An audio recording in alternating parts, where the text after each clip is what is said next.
শবে বরাত পালন করা হবে, হালুয়া রুটি খাওয়া হবে। এই হালুয়া রুটি শবে বরাত আল্লাহর নবী কয়দিন পালন করেছে, আল্লাহর নবী কয়দিন খেয়েছে? যে তারা বলতেছে যে আল্লাহর নবীর দ্বন্দ্ব মোবারক শহীদ হয়েছিল বিধে এই দিনে আমরা হালুয়া রুটি খেয়ে থাকি, এই কারণেই আমরা এই দিনে হালুয়া রুটি খেতে থাকি। তবে আপনাকে এবার প্রশ্ন, আল্লাহর নবীর দাঁত ভেঙে গিয়েছিল বিধে আল্লাহর নবী হালুয়া রুটি খেয়েছিলেন, তো আপনি তো বাবাজি আপনার 32টা দাঁতের 32টাই আছে, খুব শক্তিশালী, একটাও পরে নাই, এরপরে কেন হালুয়া রুটি খাচ্ছেন? আল্লাহর নবীর দাঁত যুদ্ধ করতে লেগে ভেঙে গিয়েছিল, আপনার তো ভাঙে নাই, আপনি কেন হালুয়া রুটি খাচ্ছেন? আপনি যদি হালুয়া রুটি খেতে চান আতুর দিয়ে পিটিয়ে আপনার দাঁত আগে ভাঙতে হবে, তারপরে শবে বরাতের দিন হালুয়া রুটি খেতে হবে। ঠিক না ঠিক বললাম? একটা ভালো বেদাত আর একটা খারাপ বেদাত, আমরাও আর একটা ভাগ করে দেই, একটা ভালো জাহান্নাম আর একটা খারাপ জাহান্নাম, ঠিক কিনা? আল্লাহর নবী তো বেদাতকে দুই ভাগে ভাগ করেন নাই। আপনার আর আমার মতো মাথা মোটা লোকেরা বেদাতকে দুই ভাগে বিভক্ত করেছে। তো বেদাত যদি ভালো বেদাত আর খারাপ বেদাত হয়, তবে ভালো জাহান্নাম আর খারাপ জাহান্নাম রয়েছে।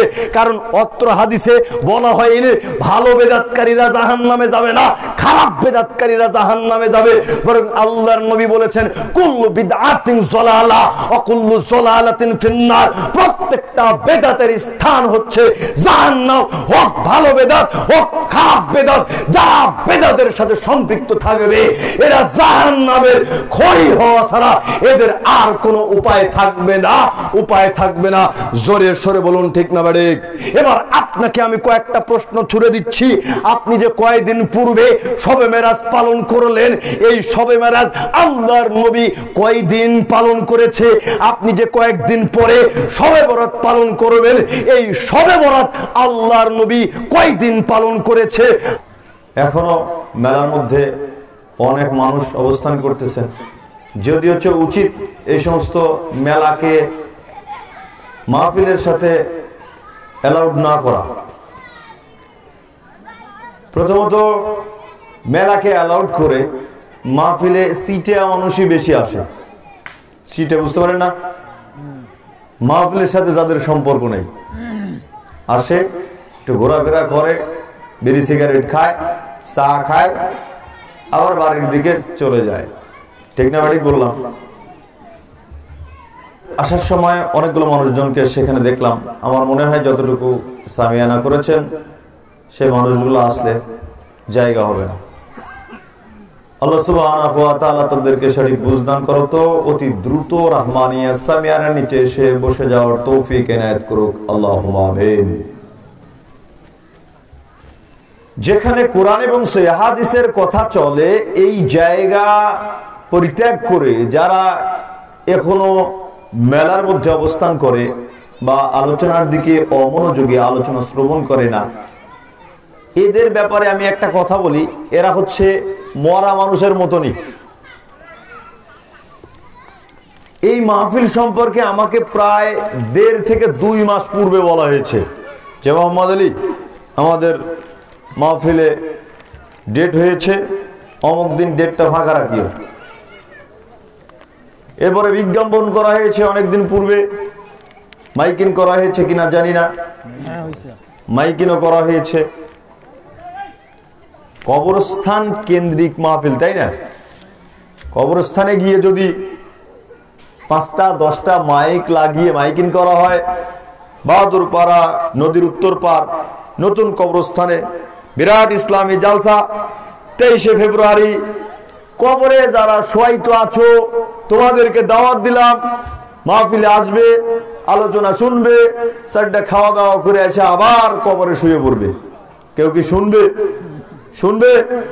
কারণ আল্লাহ তাআলা বলতেছেন ওমা আতা বিমুসমিম মা ফিল কুবুর, যারা মারা গিয়েছে, যারা মৃত মানুষ, তাদেরকে আপনি কোনো কিছু শ্রবণ করাতে পারবেন না। তাহলে বুঝতে পারলাম আমরা কবরস্থানে গিয়ে যতই মাইকিং করি না কেন, কেউ আমাদের মাহফিলে উপস্থিত হবে না। তাহলে ওরা কারা?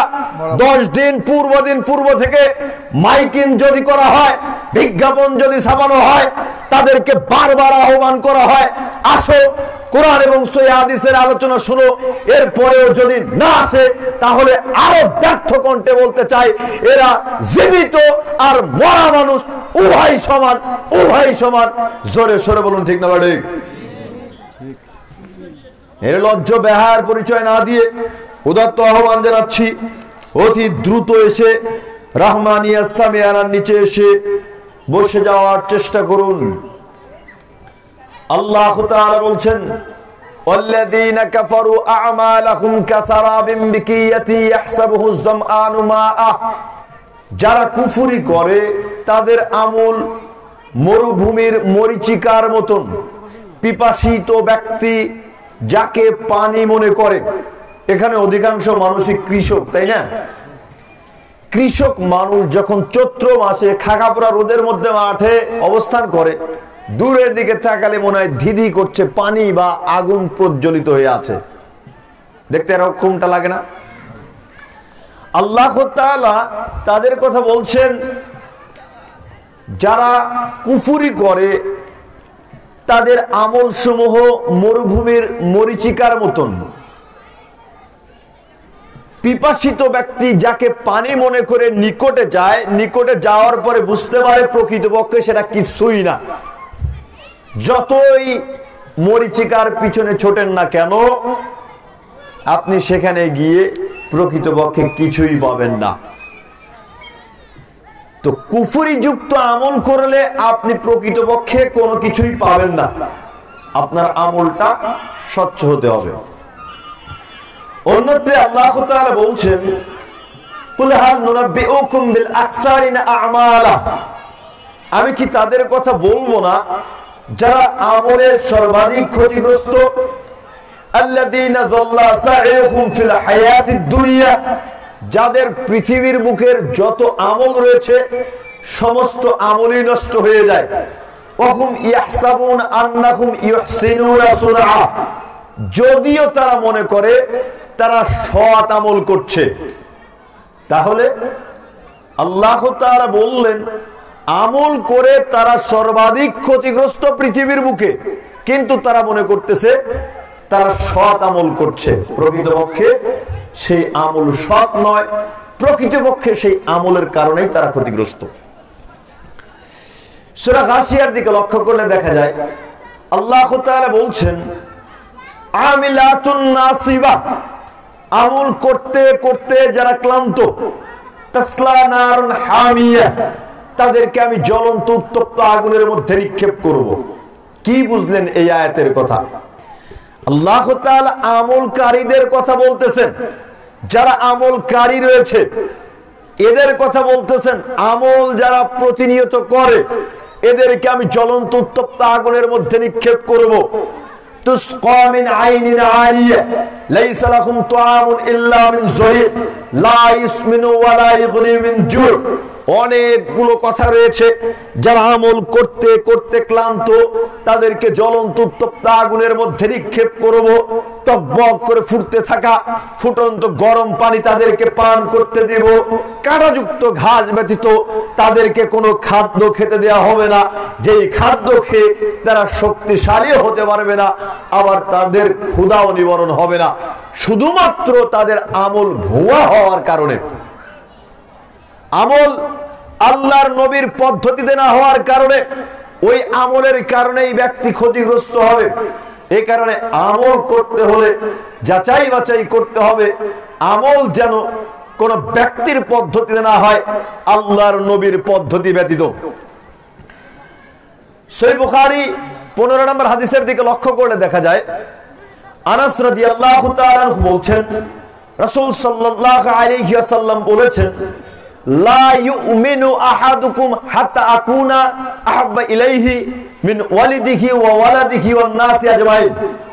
তোমাদের কেউ ততক্ষণ পর্যন্ত মুমিন হতে পারবে না। বুঝেন কিন্তু খুবই গুরুত্বপূর্ণ কথা। আল্লাহর নবী বলছেন, তোমাদের কেউ ততক্ষণ পর্যন্ত মুমিন হতেই পারবে না হাত্তা আকুন আহাব্বা ইলাইহি মিন ওয়ালিদিহি ওয়া ওয়ালাদিহি ওয়ান নাসি আজমাইন, যতক্ষণ না তোমাদের পিতামাতা, তোমাদের সন্তান সন্ততি, এমনকি গোটা পৃথিবীর মানুষের চাইতে আমি মুহাম্মদ সাল্লাল্লাহু আলাইহি ওয়াসাল্লামকে তোমরা ভালোবাসতে না পারবে, ততক্ষণ পর্যন্ত তোমরা মুমিন হতে পারবে না। এবার আপনি চিন্তা করুন, আপনি মুমিন হতে পেরেছেন কিনা, আপনি মুমিন হতে পেরেছেন কিনা। আল্লাহর নবী বলেছেন আফুসওয়ারিব ওয়াফুল লিহা, গোপকে ছাটো, দাড়িকে লম্বা করো, গোপকে ছাটো, দাড়িকে লম্বা করো। আল্লাহর নবীর নির্দেশ, আল্লাহর নবী দাড়ি রাখতে বলেছেন, দাড়ি ছাটাও চলবে না, দাড়ি চাচাও চলবে না, আল্লাহর নবী দাড়ি রাখতে বলেছেন। এবার আপনি চিন্তা করুন, আপনি মুমিন হতে পেরেছেন কিনা। আল্লাহর নবীর নির্দেশ, দাড়ি রাখার কথা উল্লেখ করেছেন, আপনি ক্লিন শেভ করছেন, আপনি দাড়ি ছাড়ছেন, বিভিন্ন রকমের অজুহাত দিচ্ছেন, বলছেন দাড়ি রাখলে বিবাহ হবে না, দাড়ি রাখলে চাকরি হবে না, দাড়ি রাখলে খ্যাত খ্যাত লাগে, নাউজুবিল্লাহ আস্তাগফিরুল্লাহ। আপনার চিন্তা ভাবনা কি আল্লাহর নবীর চাইতেও উত্তম নাকি? নাউজুবিল্লাহ আস্তাগফিরুল্লাহ। কোশ্চেন কালেও নয়, কোশ্চেন কালেও নয়।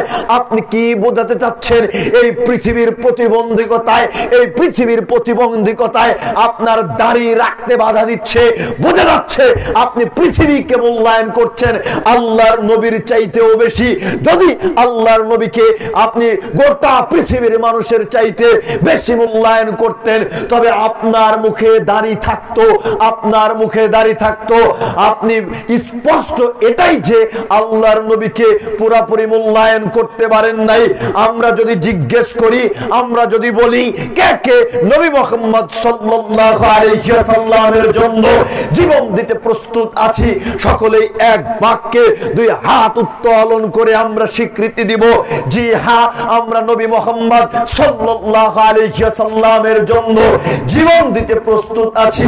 এই স্বীকৃতি দেওয়ার পরে আপনি যখন এখান থেকে যাবেন, আপনার ছোট্ট বাচ্চা কাচ্চা, আপনার নাতি নাতনি যদি কান্নাকাটি শুরু করে, আব্বু আম্মু দাদা দাদি নানা নানি, ওই যে মেলাতে একটা পুতুল এসেছে, ওই যে মেলাতে একটা পুতুল এসেছে, ঘোড়ার মূর্তি এসেছে, বাঘের মূর্তি এসেছে, উলঙ্গ নারীর মূর্তি এসেছে, আমাকে একটা মূর্তি কিনে দাও, আমি খেলাধুলা করবো, সুকেতে সাজিয়ে রাখবো। আপনি চিন্তা করছেন না কোনোভাবেই মূর্তি কিনে দেয়া যাবে না। আল্লাহর নবী নিষেধ করেছেন, আল্লাহর নবী ছবি মূর্তিকে মূল্যায়ন করতে নিষেধ করেছেন। এই রকম চিন্তা ভাবনা করতে করতে দেখতে পেলেন আপনার নাতি নাতনি, ছোট বাচ্চা কাচ্চা খুব বেশি কান্নাকাটি করছে। কান্নাকাটি দেখে দেখতে দেখতে মনটা আপনার নরম হয়ে আপনি চিন্তা করলেন একটা মূর্তিই তো দেই, কিনে দেই, কি আর হবে। হায় হায় হায়, আপনি কি বোঝাতে চাচ্ছেন? আপনার ওই বাচ্চা, আপনার ওই নাতি নাতনির চোখের পানির কাছে আল্লাহর নবীর ভালোবাসা হেরে গেল। কোশ্চেন কালেও এটা নবীর প্রতি ভালোবাসা হতে পারে না। আপনি মিথ্যা স্বীকৃতি দিচ্ছেন, আপনি মিথ্যা স্বীকৃতি দিচ্ছেন। আল্লাহর নবী বলছেন বিচারের কাঠ গড়ায়, বিচারের কাঠ গড়ায় সবচাইতে সবচাইতে বেশি শাস্তি প্রদান করা হবে তাকে, যেই ব্যক্তি ছবি মূর্তিকে মূল্যায়ন করে, যেই ব্যক্তি ছবি মূর্তিকে অঙ্কন করে। অন্য এক বিবরণীতে আল্লাহর নবী আলী রাদিয়াল্লাহু তাআলা আনহুকে নির্দেশ দিলেন, আলী তুমি যত ছবি মূর্তি পাবে, যত ছবি মূর্তি পাবে, সবগুলিকে ভেঙে চুরে তুমি চৌচির করে ফেলবে। অসংখ্য নবী বিরোধী কাজ আপনার মধ্যে লক্ষ্য করা যায়, নবী বিরোধী কাজ আপনার মধ্যে লক্ষ্য করা যায়। বোঝা যাচ্ছে আপনার মধ্যে নবীর প্রতি ভালোবাসা একনিষ্ঠভাবে নাই।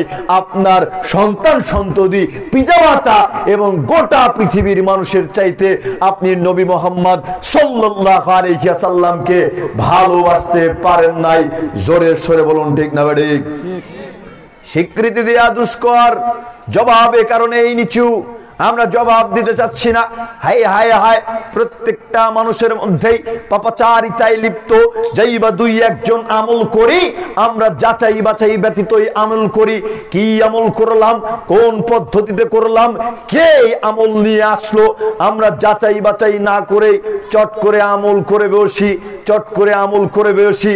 অথচ আল্লাহ তাআলা বললেন, ইয়া আইয়ুহাল্লাযীনা আমানু আতিউল্লাহ ওয়া আতিউর রাসূল রাসূল সূরা মুহাম্মদ 33 নম্বর আয়াত আল্লাহ তাআলা বললেন, পৃথিবীর মানুষ তোমরা আল্লাহর আনুগত্য করবে, রাসূলের আনুগত্য করবে, ওয়ালা তুবতিলু আমালাকুম, তোমাদের আমলগুলিকে নষ্ট করিও না। অত্র আয়াতে আল্লাহ তাআলা বললেন তোমরা আল্লাহর আনুগত্য করবে, রাসূলের আনুগত্য করবে, বিন্দুমাত্র তার আনুগত্যের মধ্যে ত্রুটি ঢুকিও না। যদি আল্লাহ এবং রাসূলের আনুগত্যের মধ্যে ত্রুটি ঢুকায় তবে যত আমল রয়েছে সব আমলই নষ্ট হয়ে যাবে, সব আমলই নষ্ট হয়ে যাবে। আপনি সালাত আদায় করছেন, 2 রাকাত সালাত আদায় করছেন, আপনাকে দেখতে হবে আল্লাহ সুবহানাহু ওয়া তাআলা কি বলেছেন, আপনাকে দেখতে হবে আল্লাহর নবী জনাবে মুহাম্মদুর রাসূলুল্লাহ সাল্লাল্লাহু আলাইহি ওয়াসাল্লাম কোন পদ্ধতিতে আদায় করেছে। এই দুইজনকে দেখতে হবে। এই দুইজনকে দেখতে দেখতে আপনি যদি চিন্তা করেন আপনার পীর সাহেব কি বলেছে, আপনার বুজুর্গানে দিন কি বলেছে, আপনার শ্বশুর কি বলেছে, আপনার দাদা ঠাকুর কি বলেছে, এই দেখতে গিয়ে যদি আল্লাহ এবং রাসূলের আনুগত্যের বাহিরে তাদেরকে একটু মূল্যায়ন করেন, তাদের কথাকে ঢুকিয়ে ফেলেন, আল্লাহ এবং রাসূলের কথাকে অবমূল্যায়ন করে তাদের কোনো কথাকে মূল্যায়ন করেন, তবে নিশ্চিত আপনার যত আমল রয়েছে সব আমল নষ্ট হয়ে যাবে, সব আমল নষ্ট হয়ে যাবে। আপনার বাঁচার কোনো পরিস্থিতি থাকবে না। অন্যত্রে আল্লাহ তাআলা বলছেন সূরা আজম 3 এবং 4 নম্বর আয়াত, ওয়ামা ইয়াতিকু আনিল হাওয়া ইন হুয়া ইল্লা ওয়াহয়ুন ইউহা। মুহাম্মদ সাল্লাল্লাহু আলাইহি ওয়াসাল্লাম নিজের থেকে কোনো কথা বলেন না, তার প্রতি যেটা ওহী করে প্রেরণ করা হয় সেটাই তিনি মানুষের নিকটে প্রচার করে থাকেন। জোরে জোরে বলুন সুবহানাল্লাহ। কি বুঝলেন? এখানে আল্লাহ তাআলা নবী মুহাম্মদ সাল্লাল্লাহু আলাইহি ওয়াসাল্লামের ব্যাপারে বলছেন, পৃথিবীর মানুষ শোনো, মুহাম্মদ সাল্লাল্লাহু আলাইহি ওয়াসাল্লাম নিজের থেকে কোনো কথা বলেন না, যেটা আমি আল্লাহ তাআলা তার উপরে শরীয়ত হিসেবে ওহী করে প্রেরণ করি সেটাই তিনি মানুষের নিকটে প্রচার করে থাকেন। সূরা হাক্কা 44 থেকে 47 নম্বর আয়াত খুলে দেখলে দেখতে পারবেন আল্লাহ তাআলা নবী মুহাম্মদ সাল্লাল্লাহু আলাইহি ওয়াসাল্লামের ব্যাপারে বলছেন, ওয়ালাউ তাকাওয়ালা আলাইনা বা'দাল আকাওয়াইল, যদি মুহাম্মদ সাল্লাল্লাহু আলাইহি ওয়াসাল্লাম নিজের থেকে কোনো কথা বলতেন, লা আখাযনা মিনহু বিল ইয়ামিন, তবে আমরা তাকে ডান হাত দিয়ে পাকড়াও করতাম, সুম্মা লাকাতানা মিনহুল ওয়াতিন, অতঃপর তার হৃৎপিণ্ডের শিরাটাকেই কেটে ফেলতাম, ফামা মিনকুম মিন আহাদিন আনহু হাজিজিন, তখন তোমাদের কেউ তাকে বাঁচাতে পারতো না, তখন তোমাদের কেউ বাঁচাতে পারতো না। আলোচনা আপনার বোধগম্য হচ্ছে না, আপনাকে একটু ক্লিয়ার করি। দেখেন, এতক্ষণ বলছিলাম যেটা নবী মুহাম্মদ সাল্লাল্লাহু আলাইহি ওয়াসাল্লাম বলেছেন ওটা আল্লাহর কথা, ওটা আল্লাহর কথা। আল্লাহর নবী নিজের কোনো কথাকে ধর্ম বলে আমাদের মাঝে প্রচার করেন নাই, বরং আল্লাহর নবী যদি নিজের কোনো কথাকে শরীয়ত বলে চালিয়ে দিতেন তবে আল্লাহ তাআলা তাকে পাকড়াও করতেন, তাকে ছাড় দিতেন না, তাকে ধরে একেবারে হত্যা করে ফেলতেন। আমরা স্পষ্ট বুঝতে পারলাম যেটা শরীয়ত এসেছে এটা আল্লাহর পক্ষ থেকে এসেছে। আচ্ছা বলেন তো দেখি, কোরআন কার বাণী আর হাদিস কার বাণী? হাদিস কার বাণী? হাদিস নবী সাল্লাল্লাহু আলাইহি ওয়াসাল্লামের বাণী, তাই না? তাহলে হাদিস আল্লাহর নবীকে পৃথক করে দিলাম।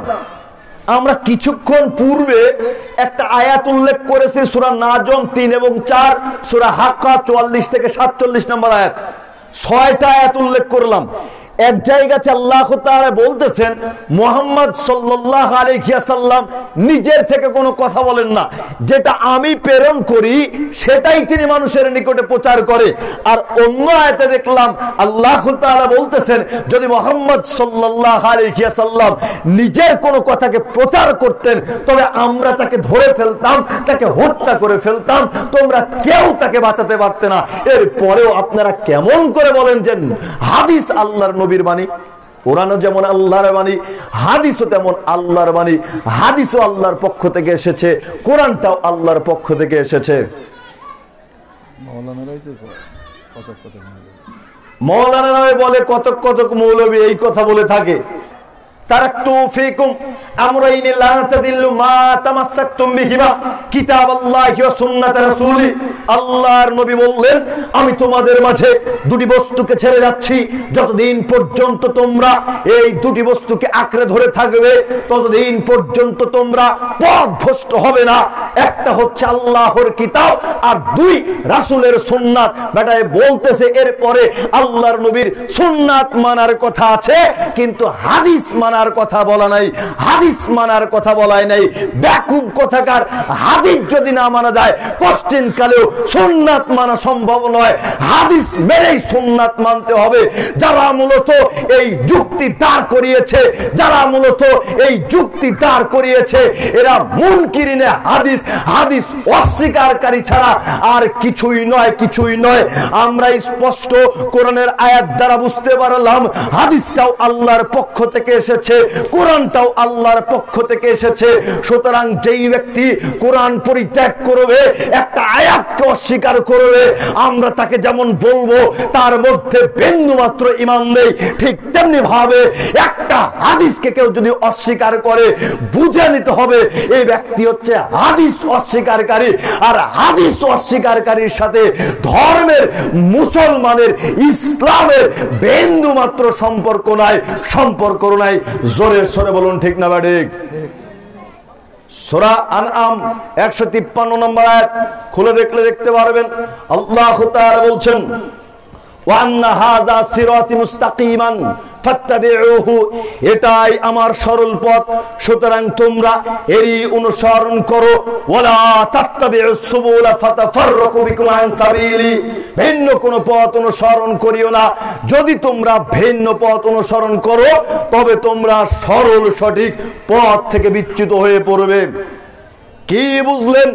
আল্লাহ তাআলা এখানে বলতেছেন সরল পথ একটা, যদি এই সরল পথ ব্যতি রেখে অন্য কোন পথ অবলম্বন করি তবে আল্লাহ তাআলা হুঁশিয়ারি বাক্য আরোপ করে দিলেন, ভিন্ন পথ অনুসরণ করো না। ভিন্ন পথ যদি অনুসরণ করো তবে তোমরা সরল সঠিক পথ থেকে বিচ্যুত হয়ে পড়বে। আমরা তো জানি ইসলাম একটা হচ্ছে সরল পথ, পূর্ণাঙ্গ জীবন ব্যবস্থা, আল্লাহর মনোনীত ধর্ম, পরিপূর্ণ বিধান হচ্ছে ইসলাম ধর্ম। তবে সরল পথ যদি একটা হয় তবে কেন ইসলামের নামে এত পথ তৈরি হলো, এত পদ্ধতি তৈরি হলো, এত সংগঠন তৈরি হলো, এত মাযহাব তৈরি হলো? আল্লাহ তাআলা তো বললেন সরল পথ একটা, সুতরাং তোমরা এরই অনুসরণ করো, ভিন্ন পথ অনুসরণ করো না। যদি তোমরা ভিন্ন পথ অনুসরণ করো তবে তোমরা সরল সঠিক পথ থেকে বিচ্যুত হয়ে পড়বে। জাবির ইবনে আব্দুল্লাহ রাদিয়াল্লাহু তাআলা আনহু বলছেন, খুবই মনোযোগ সহকারে লক্ষ্য করবেন, কুননা ইনদান নবী সাল্লাল্লাহু আলাইহি ওয়াসাল্লাম ফাখাত্তা খাত্তা, আমরা আল্লাহর নবীর নিকটে বসেছিলাম। আল্লাহর নবী একটা রেখা টানলেন, একটা দাগ টানলেন। কয়টা দাগ টানলেন? আল্লাহর নবী একটা রেখা টানলেন, একটা দাগ টানলেন।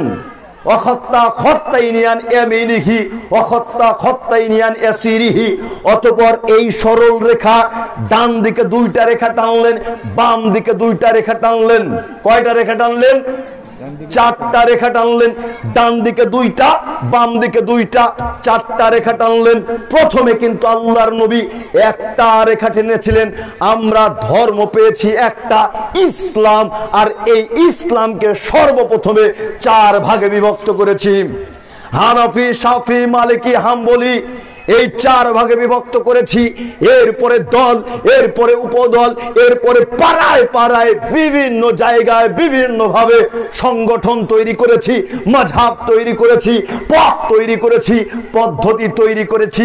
আমরা কিন্তু বুঝতে পারলাম আল্লাহর নবী একটা রেখা টানলেন, এই রেখার ডান দিকে দুইটা রেখা টানলেন, বাম দিকেও দুইটা রেখা টানলেন। আমরা এখানে ক্লিয়ার হয়ে গেলাম আল্লাহর নবী পূর্ব থেকেই ভবিষ্যৎবাণী দিয়ে গিয়েছেন আমাদেরকে সতর্ক করে দিয়েছেন। সঙ্গী সাথী শোনো, এই যে দেখো একটি সরল রেখা, সরল রেখার ডান দিকে দুইটা রেখা, বাম দিকে দুইটা রেখা। সুম্মা ক্বালা হাযা সাবিলুল্লাহ, এরপরে আল্লাহর নবী ওই যে প্রথম রেখাটি টেনেছিলেন সেই রেখার উপরে আঙ্গুল রেখে বলছেন এটাই হচ্ছে আল্লাহর রাস্তা, এটাই হচ্ছে আল্লাহর রাস্তা। অতঃপর অত্র আয়াতটি তেলাওয়াত করলেন, ওয়া আন্না হাযা সিরাতি মুস্তাকিমান ফাত্তাবিউহু ওয়া লা তাত্তাবিউস সুবুলা ফাতাফাররাকু বিকুম আন সাবিলি। এটাই হচ্ছে আল্লাহর রাস্তা। যদি তোমরা ভিন্ন পথ অনুসরণ করো তবে তোমরা সরল সঠিক পথ থেকে বিচ্যুত হয়ে পড়বে, সরল সঠিক পথের উপরে আর টিকে থাকতে পারবে না। আমরা বুঝতে পারলাম ওই যে আল্লাহর নবী প্রথম যেই রেখাটি টেনেছিল এই রেখাই হচ্ছে সরল রেখা। এই রেখা ব্যতীত আমরা যদি ভিন্ন কোন রেখা অনুসরণ করি, ভিন্ন কোন পথ অনুসরণ করি, ভিন্ন কোন পদ্ধতি অনুসরণ করি তবে আমরা নিশ্চিত ক্ষতিগ্রস্ত হব, তবে আমরা নিশ্চিত ক্ষতিগ্রস্ত হব। একেবারে স্পষ্ট ক্লিয়ার বুঝতে পারলাম সরল পথ একটা। যদি সরল পথ একটাই হয় তবে কেন এত মাযহাব, এত পথ, এত পদ্ধতি তৈরি হলো? কেন সৃষ্টি তৈরি হলো? কেন সবেরি, কেন মুজাদ্দেদি, কেন ফুরফুরা, কেন চরমোনাই, কেন হিজবুত তাওহীদ, কেন আটরশি, কেন তরিকত মারিফত হাকিকত, কেন হানাফি, কেন শাফি, কেন মালিকি, কেন হাম্বলি তৈরি হলো? আর এই দলগুলোর উপকারিতা বা কি?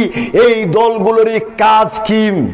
ইবনে মাসউদ রাদিয়াল্লাহু তাআলা আনহু বলছেন আল্লাহর নবী আমাদেরকে আরো স্পষ্ট ভাবে বোঝানোর জন্য বলে উঠলেন, আরো ক্লিয়ার করে একেবারে স্বচ্ছভাবে বোঝানোর জন্য আল্লাহর নবী একটা রেখা টানলেন। আল্লাহর নবী একটা রেখা টানলেন, সুম্মা ক্বালা হাযা সাবিলুল্লাহ, অতবার বলে উঠলেন এটাই হচ্ছে আল্লাহর রাস্তা, এটাই হচ্ছে আল্লাহর রাস্তা।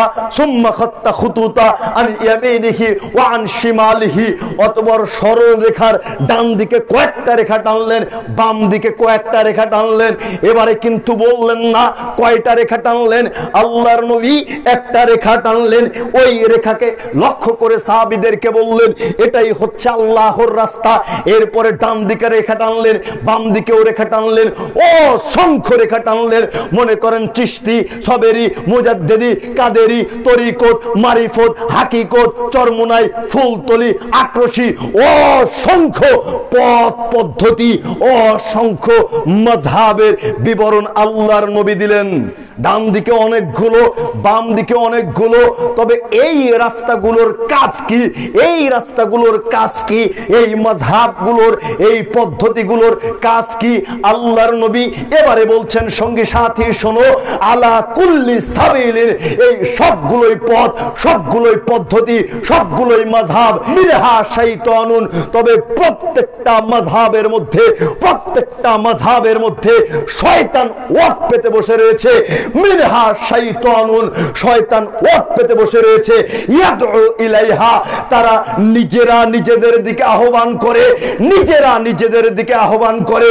আপনি দেখতে পারবেন প্রত্যেকটা পথ, প্রত্যেকটা পদ্ধতি, প্রত্যেকটা মাযহাব, প্রত্যেকটা সংগঠনের লোকজন আপনাদেরকে তাদের দলের দিকে ডাকবে, তাদের দলের দিকে ডাকবে। তারা বলবে না আসুন কোরআন এবং সহিহ হাদিসকে মূল্যায়ন করি, আসুন আল্লাহ এবং নবীর নিকটে মাথা নত করি। তারা এই কথা কেউ বলবে না। তারা বলে আসো আমাদের দলের দিকে, দাও একটা মুরগ পোলাও, দাও শিরনি বিরিয়ানি, দাও কিছু হাদিয়া, ইত্যাদি ইত্যাদি। আমি এগুলো সম্পর্কে এত কথা বলতে পারবো না, আমি ছোট্ট মানুষ। আপনাকে হাদিসটা আবারও শোনাচ্ছি। আল্লাহর নবী স্পষ্টভাবে বোঝানোর জন্য একটা রেখা টানলেন, এই রেখার উপরে আঙ্গুল রেখে বলে উঠলেন এটাই হচ্ছে আল্লাহর রাস্তা, এটাই হচ্ছে আল্লাহর রাস্তা। অতঃপর সেই রেখার ডান দিকে অনেকগুলো রেখা টানলেন, বাম দিকেও অনেকগুলো পথের বিবরণ দিলেন। অতঃপর আল্লাহর নবী বলে উঠলেন সঙ্গী সাথী শোনো, এই সবগুলোই রাস্তা, সবগুলোই তরিকা, সবগুলোই পথ, সবগুলোই মাযহাব, তবে প্রত্যেকটা রাস্তার মধ্যে শয়তান ওয়াক পেতে বসে রয়েছে। ইয়াদউ ইলাইহা, তারা নিজেরা নিজেদের দিকে আহ্বান আহ্বান করে। এবার আপনি চিন্তা করুন, আপনি কোন মাযহাবের মধ্যে রয়েছেন, কোন তরিকার মধ্যে রয়েছেন, কোন পদ্ধতির মধ্যে রয়েছেন। আল্লাহর নবী কিন্তু আপনাকে কোনো পথ, কোনো মতকে, কোনো মাযহাবকে নির্দিষ্ট করে যান নাই। আল্লাহর নবীকে অনুসরণ করলেই আপনি পরকালীন জীবনে সফলতা অর্জন করবেন। আল্লাহ সুবহানাহু ওয়া তাআলা সরল পথের কথা একটা উল্লেখ করছেন, তবে আপনি সেই সরল পথকে ছেড়ে দিয়ে কোন পথ অনুসরণ করছেন। এবার আপনি চিন্তা করুন, অন্য এক বিবরণীতে আল্লাহর নবী বলেছেন, সূরা তিরমিজি 2441 নম্বর হাদিসের দিকে লক্ষ্য করলে দেখা যাবে আল্লাহর নবী বলছেন, কুল্লুহুম ফিন্নারি ইল্লা মিল্লাতা ওয়াহিদাতান। বনি ইসরাইলের লোকজন 72টি দলে বিভক্ত হয়েছিল, আমার উম্মতেরা 73টি দলে বিভক্ত হবে। এরপরে আল্লাহর নবী বললেন, তবে প্রত্যেকটা দলই জাহান্নামে প্রবেশ করবে, একটা দল ব্যতীত, একটা দল ব্যতীত। আবারও বলছি, আল্লাহর নবী বললেন প্রত্যেকটা দলই জাহান্নামে প্রবেশ করবে, একটি দল ব্যতীত। সঙ্গে সঙ্গে সাহাবাগণ জিজ্ঞেস করে বসলেন, আল্লাহর নবী সেই দলটি কোন দল? যেই দল নাজাতপ্রাপ্ত দল, যেই দল জান্নাতে প্রবেশ করবে। তখন আল্লাহর নবী বলে উঠলেন, মা আনা আলাইহি ওয়া আসহাবি। আজকে আমি এবং আমার সাহাবী, আমি এবং আমার সাহাবী যেই মতের উপরে, যেই দলের উপরে, যেই পদ্ধতির উপরে প্রতিষ্ঠিত আছি, এই দলই নাজাতপ্রাপ্ত দল। এই দল ব্যতীত, এই দল ব্যতীত কোন দলই জান্নাতে প্রবেশ করতে পারবে না। এবার আপনাকে আমি কয়েকটা প্রশ্ন ছুড়ে দিচ্ছি। আপনি যে কয়েকদিন পূর্বে শবে মেরাজ পালন করলেন, এই শবে মেরাজ আল্লাহর নবী কয়দিন পালন করেছে? আপনি যে কয়েকদিন পরে শবে বরাত পালন করবেন, এই শবে বরাত আল্লাহর নবী কয়দিন পালন করেছে? আপনি চিন্তা করুন, আপনি যেই মতের উপরে আছেন, যেই পদ্ধতির উপরে আছেন, সেই পদ্ধতি আল্লাহর নবীর পদ্ধতি কিনা? যদি আল্লাহর নবীর পদ্ধতি না হয়, তবে আপনার পরিস্থিতি খারাপ আছে, আপনার পরিস্থিতি খারাপ আছে। অন্য এক বিবরণীতে আল্লাহর নবী বলছেন, আম্মা বা'দু ফাইন্না খায়রাল হাদিস কিতাবুল্লাহ। সবচেয়ে উত্তম কথা হচ্ছে আল্লাহর কথা। ওয়া খায়রুল হাদি হাদি মুহাম্মাদিন সাল্লাল্লাহু আলাইহি ওয়াসাল্লাম। সবচেয়ে উত্তম পথ পদ্ধতি হচ্ছে, উত্তম মাযহাব হচ্ছে নবী মুহাম্মদ সাল্লাল্লাহু আলাইহি ওয়াসাল্লামের মাযহাব। সবচেয়ে উত্তম কার মাযহাব? তো আল্লাহর নবীর মাযহাব উত্তম নাকি আপনার শ্বশুরের মাযহাব উত্তম? তাহলে নবীর মাযহাব ছেড়ে দিয়ে আপনি কোন মাযহাব মানতে যাবেন? আল্লাহর নবী বললেন সবচাইতে উত্তম কথা হচ্ছে আল্লাহর কথা, আর সবচাইতে উত্তম, সবচাইতে পথ পদ্ধতি হচ্ছে, মাযহাব হচ্ছে নবী মুহাম্মদ সাল্লাল্লাহু আলাইহি ওয়াসাল্লামের পথ পদ্ধতি। ওয়া শাররুল উমুরি মুহদাসাতুহা ওয়া কুল্লু বিদআতিন যালালা। আর পৃথিবীর বুকে সবচাইতে নিকৃষ্ট, সবচাইতে খারাপ কাজ হলো দিনের মধ্যে, ইসলামের মধ্যে নতুন কিছু সৃষ্টি করা, ইসলামের মধ্যে নতুন কোন আমলকে ঢুকিয়ে দেওয়া। এর চাইতে নিকৃষ্ট, এর চাইতে খারাপ কোন কাজ পৃথিবীর বুকে নেই, পৃথিবীর বুকে নেই। এবার আপনি চিন্তা করুন, আপনি কোন পদ্ধতিতে আছেন, সেই পদ্ধতির মধ্যে নতুন কিছু সৃষ্টি আছে কিনা, নতুন কোন আমল আছে কিনা। যদি এর মধ্যে নতুন কোন আমল থাকে, তবে পরিস্থিতি খারাপ আছে, পরিস্থিতি খারাপ আছে। বলছিলাম এরপরে আল্লাহর নবী বলছেন, ওয়া কুল্লু বিদআতিন যালালা ওয়া কুল্লু যালালাতিন ফিন্নার। আর সবচাইতে নিকৃষ্ট কাজ হলো দিনের মধ্যে নতুন কিছু সৃষ্টি করা, নতুন কিছু সৃষ্টি করা। আর প্রত্যেক নতুন সৃষ্টিকৃত বিষয়, দিনের মধ্যে নব আবিষ্কৃত বিষয়ই হচ্ছে বিদআত, ভ্রষ্টতা, নষ্টমিতা ছাড়া আর কিছুই নয়। আর যত নব আবিষ্কৃত বিষয় রয়েছে দিনের মধ্যে, তার সবগুলির পরিণাম হচ্ছে জাহান্নাম। জোরে সরে বলুন নাউজুবিল্লাহ। এবারে কি বুঝলেন? এইখানে আবার আমরা যুক্তি খাটিয়েছি। কি যুক্তি? বেদাতে সাইয়্যা, বেদাতে হাসানা, ঠিক কি না? একটা ভালো বেদাত আর একটা কি খারাপ বেদাত। তো আমরাও একটা তাদের কথার উত্তরে দিয়ে দেই, যদি বেদাতকে দুই ভাগেই ভাগ করা যেত, একটা ভালো বেদাত আর একটা খারাপ বেদাত, আমরাও আর একটা ভাগ করে দেই, একটা ভালো জাহান্নাম আর একটা খারাপ জাহান্নাম, ঠিক কিনা? আল্লাহর নবী তো বেদাতকে দুই ভাগে ভাগ করেন নাই। আপনার আর আমার মতো মাথা মোটা লোকেরা বেদাতকে দুই ভাগে বিভক্ত করেছে। তো বেদাত যদি ভালো বেদাত আর খারাপ বেদাত হয়, তবে ভালো জাহান্নাম আর খারাপ জাহান্নাম রয়েছে।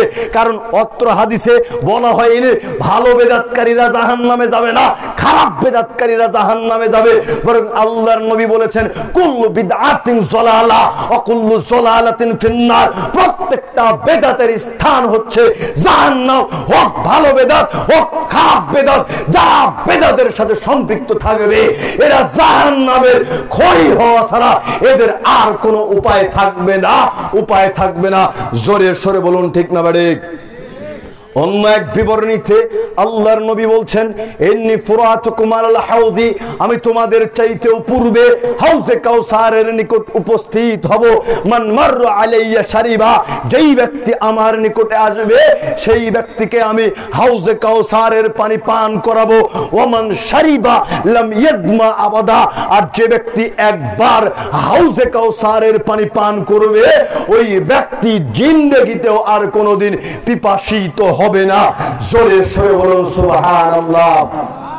আল্লাহর নবী বললেন যে ব্যক্তি একবার হাউজে কাউসারের পানি পান করবে সেই ব্যক্তি আর কোনোদিন পিপাসিত হবে না। এরপরে পুনরায় তিনি বলছেন লাইরিতান আলাইয়া আকওয়ামুন আরিফুহুম ওয়া ইয়ারিফুনি, হঠাৎ কিছু সংখ্যক মানুষ আমার সামনে আসবে যাদেরকে আমি চিনি তারাও আমাকে চিনে, যাদেরকে আমি চিনি তারাও আমাকে চিনে। আমি যখন তাদেরকে পানি পান করাতে যাইব, হাউজে কাউসারের পানি পান করাতে যাইব, হঠাৎ তাদের আর আমার মাঝখান দিয়ে পর্দা তৈরি করে দেয়া হবে, অন্তরাল সৃষ্টি করে দেয়া হবে। আমি তাদেরকে পানি পান করাতে চাইব, কিন্তু তাদেরকে আমি হাউজে কাউসারের পানি পান করাতে পারবো না। ফাকুল ইন্নাকুম মিন্নি, সঙ্গে সঙ্গে আমি বলে উঠব এটা কেন হলো, কেন তাদের আর আমার মাঝখান দিয়ে পর্দা তৈরি করে দেয়া হলো, আমি তো তাদেরকে চিনি। তখন ফেরেশতারা বলে উঠবে আপনি তো জানেন না এরা আপনার অবর্তমানে আপনার মৃত্যুর পরে দিনের মধ্যে ইসলামের মধ্যে নতুন নতুন আমলকে সৃষ্টি করেছিল, নতুন নতুন ইবাদতকে সৃষ্টি করেছিল। তখন আল্লাহর নবী বলে উঠবেন তোমরা আমার অবর্তমানে আমার মৃত্যুর পরে দিনের মধ্যে ইসলামের মধ্যে নতুন নতুন আমলকে সৃষ্টি করেছিল, সুতরাং তোমরা দূর হও। সহকান লিমান গায়্যার বাদি, আজকে দূর হও হতভাগার দল, আল্লাহর রহমত থেকে বিতাড়িত থাকো। তোমরাই এমন মানুষ যারা আমার অবর্তমানে ইসলামের মধ্যে দিনের মধ্যে নতুন নতুন আমলকে সৃষ্টি করেছিলে। অন্য এক বিবরণীর দিকে লক্ষ্য করলে দেখা যায় আল্লাহর নবী বলেছেন আলা লা ইউসাদান্না রিজালুন আন হাউজি কামা ইউসাদুল বাইরু যাল্লু উনাদিহিম, একদল উম্মত হাউজে কাউসারের নিকট উপস্থিত হবে, একদল উম্মত হাউজে কাউসারের নিকট উপস্থিত হবে, আমি তাদেরকে পানি পান করাতে চাইব। আলা খালুম্মা, কিন্তু না না না, তাদেরকে পানি পান করানো যাবে না। নিরুদ্দেশ উটকে যেমন তাড়িয়ে দেওয়া হয়, নিরুদ্দেশ উটকে যেমন তাড়িয়ে দেওয়া হয়, ঠিক তেমন ভাবে তাদেরকে তাড়িয়ে দেওয়া হবে। জিজ্ঞেস করলে উত্তরে বলা হবে এরা আপনার মৃত্যুর পরে দিনের মধ্যে ইসলামের মধ্যে নতুন নতুন আমলকে সৃষ্টি করেছে।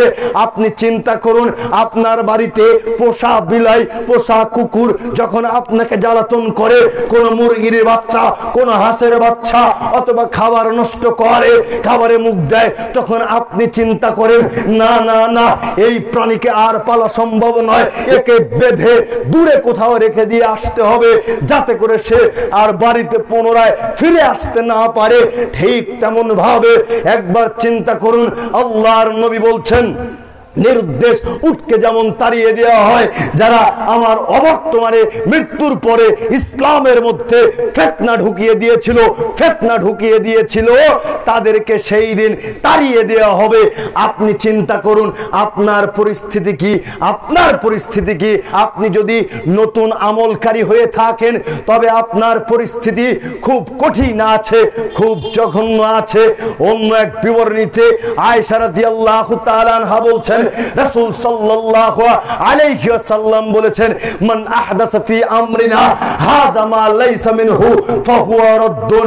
সহিহ মুসলিমের মধ্যে হাদিসটি এসেছে, আল্লাহর নবী বললেন, কেউ যদি দ্বীনের মধ্যে, ধর্মের মধ্যে এমন কোন কথা বলে যেই কথাটি আমাদের ধর্মের মধ্যে নেই, তবে সেটা পরিত্যাজ্য।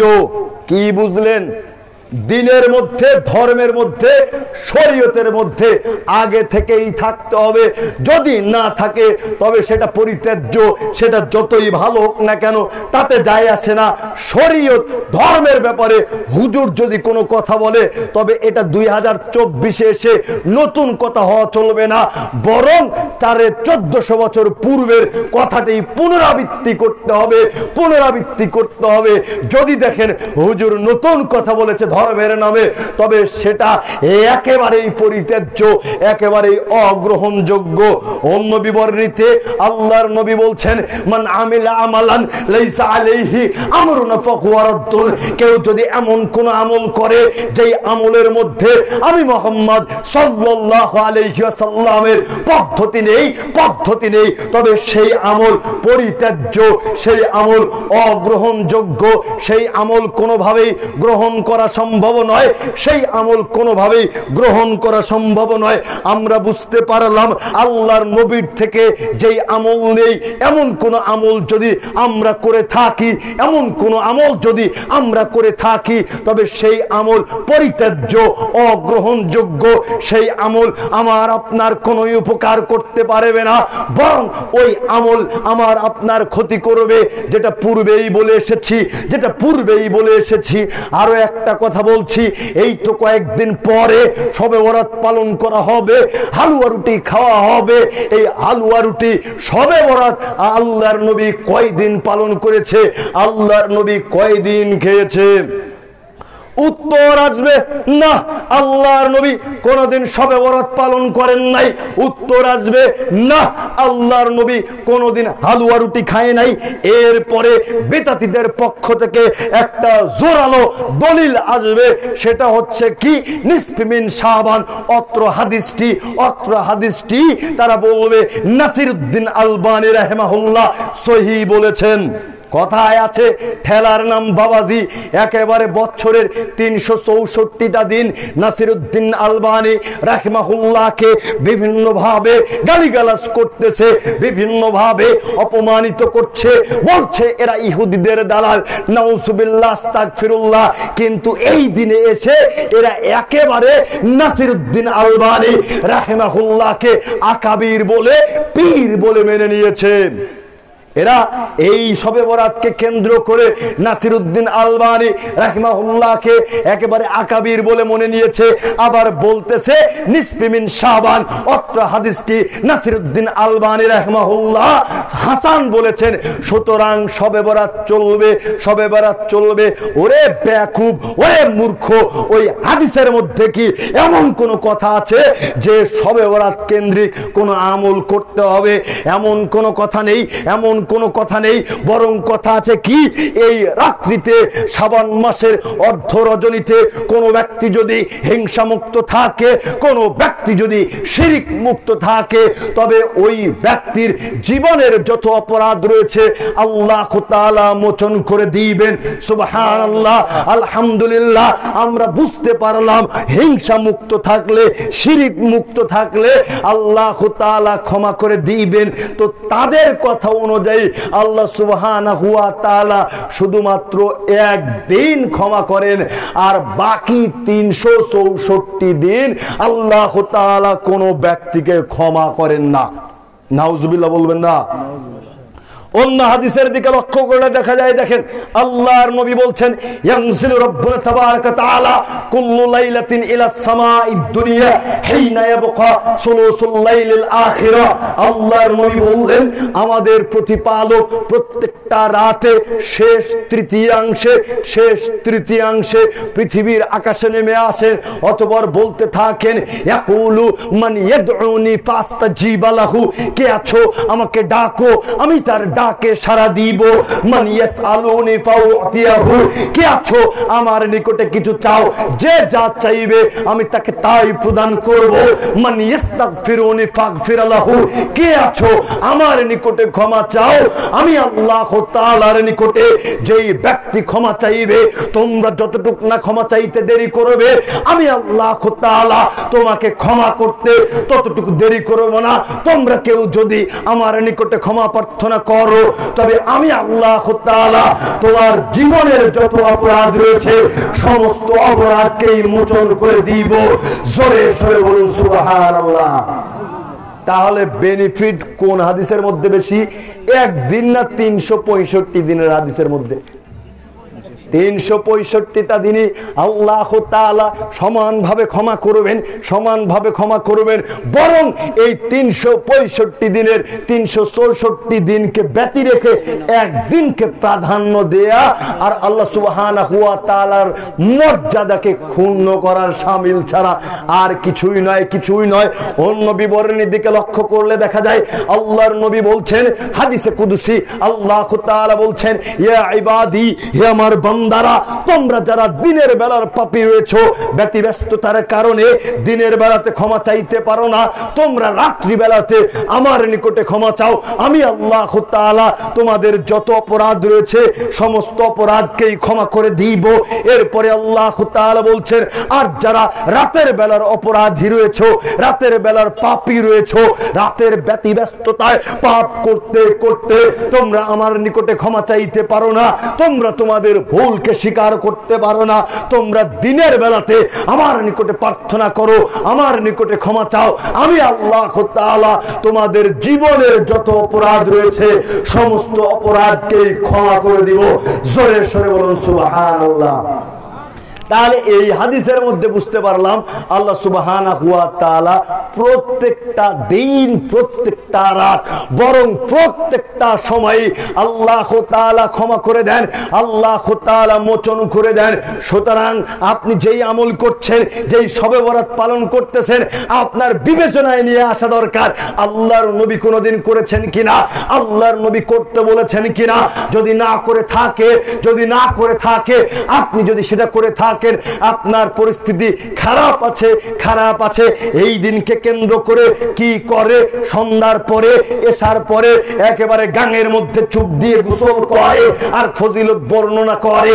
গোসল দিলে গোসলের পানি যেমন টোপে টোপে পড়ে তখন জীবনের পাপগুলি মোচন হয়ে যায়। এটা একটা ডাহা মিথ্যা কথা ছাড়া আর কিছুই নয়। কথায় একটা কথা বলে থাকি, চলবা তুমি আমেরিকান স্টাইলে, আর ক্ষতিগ্রস্ত হইলে বিচার চাও সৌদি স্টাইলে।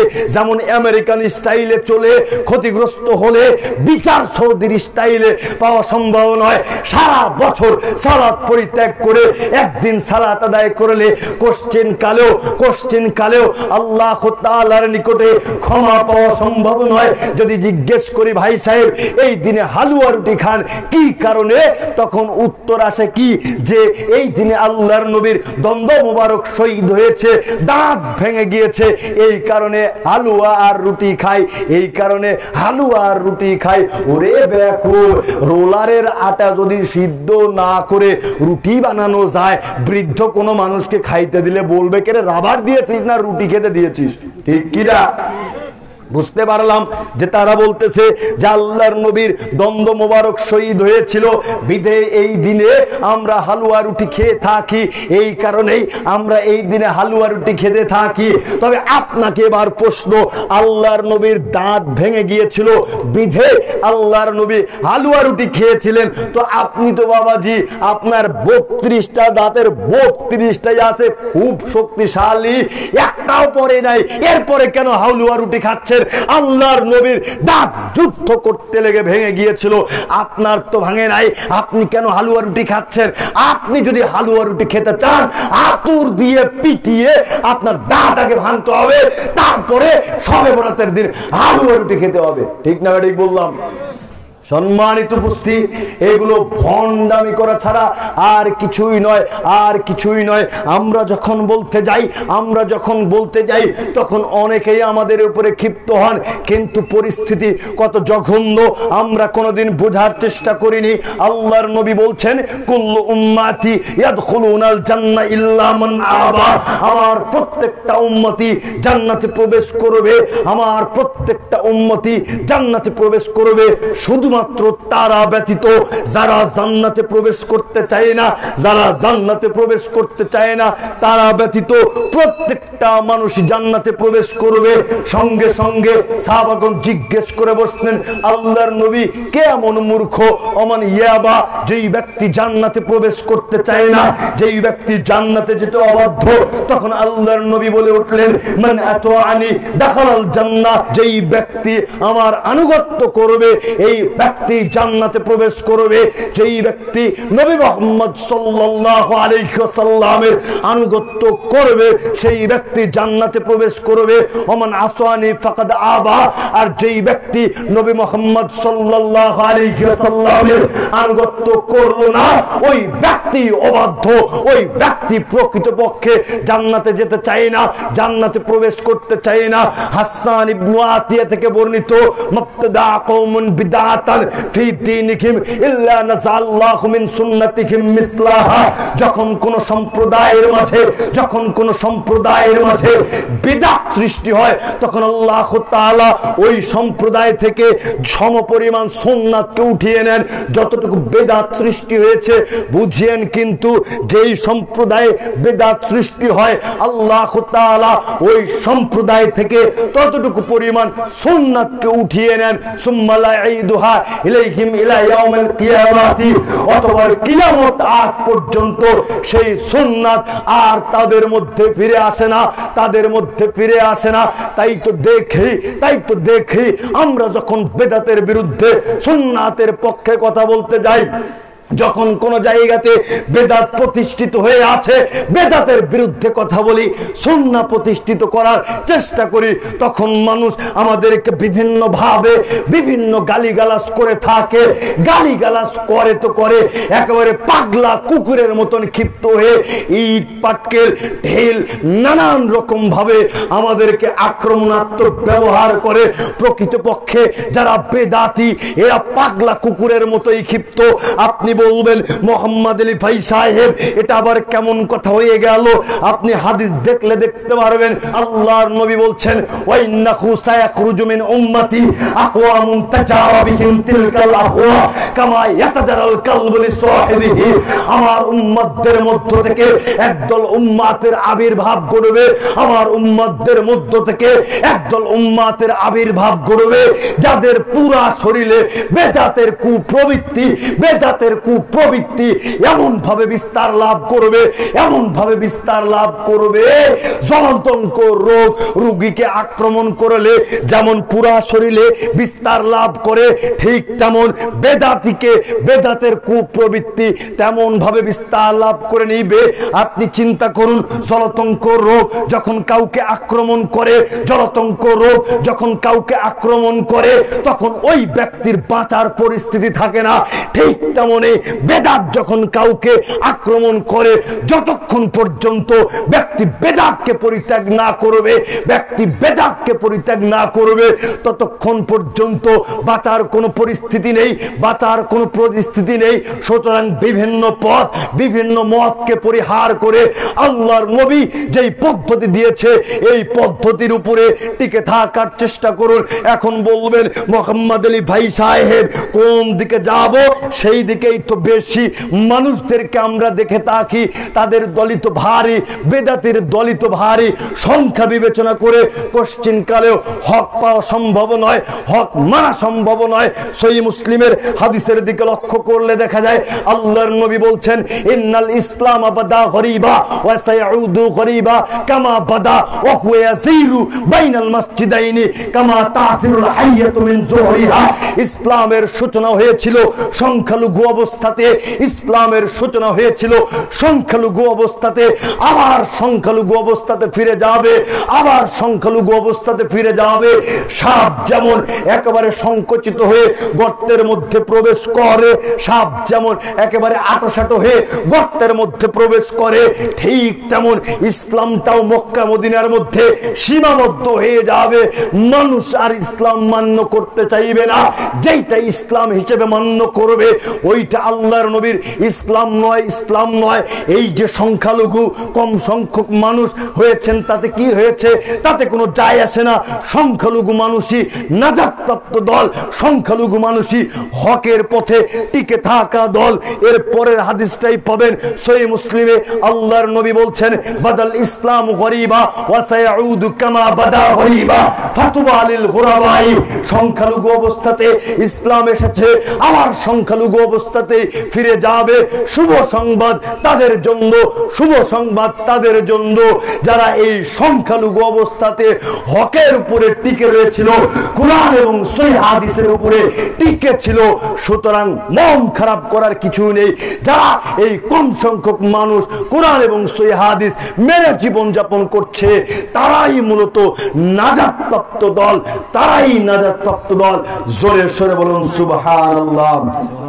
সুতরাং যে যে পরিস্থিতিতে থাকি আমাদের সংখ্যা বিবেচনা না করে কোরআন এবং সহিহ হাদিসের দিকে লক্ষ্য করে কোরআন এবং সহিহ হাদিসের আনুগত্য করতে হবে। যখনই কোরআন এবং সহিহ হাদিস পাবো তখনই মাথা নত করব। পূর্বে এতদিন কি করেছি তাতে যায় আসে না। যখনই দেখব কোনো আমল কোরআন এবং সহিহ হাদিসের সাথে মিলতেছে না, তখন সেই আমল পরিত্যাগ করে কোরআন এবং হাদিসের সাথে যেটা মিলে সেটাই আমাদেরকে মান্য করতে হবে। আল্লাহ সুবহানাহু ওয়া তাআলা আমাদের সবাইকে কবুল করুন, আমিন।